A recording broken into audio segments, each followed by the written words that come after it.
somewhere in this vast, unknown galaxy lies the planet of Novaria. On this planet, the Luminari reign over the people, and they refuse to relinquish control. Their rise to power began amidst a great nuclear war.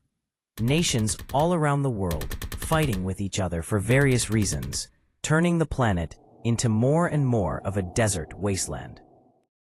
After brutal years of fighting, the nation of Luminaria engineered devices for motors and machines of all kind, which allowed them to run on water. They also learned how to create devices that convert water into electricity as well. With their newly incorporated tech in their arsenal, the nation of Luminari boomed as they became an unstoppable force with limitless power. Pulverizing all other nations on the planet, Luminaria soon became the only nation untouched by the ongoing nuclear carnage. Eventually, the war came to an end with the nation of Luminaria emerging as the sole surviving victor. The victory came at a major cost to the ruling class of Luminaria, and they knew they were weak.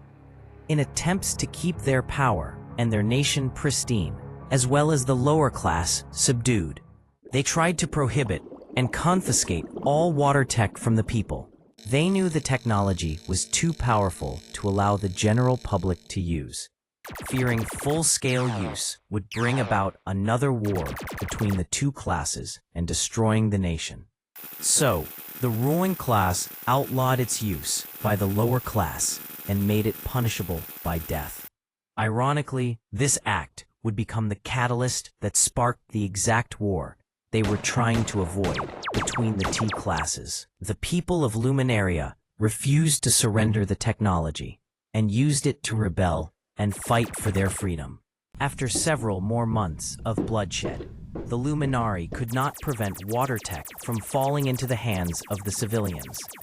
In fact, the longer the civil war raged on, the more time the people had to advance the tech through black market research and spies leaking research from the Luminari themselves. They continued to study and enhance the technology for their own benefit. The Luminari, unable to prevent the use of water tech, recognizing the weakened state of the people as well as themselves, were forced to implement a new strategy to win the war. They knew neither side could hold out much longer, and their nation would no longer stand at the rate things were going.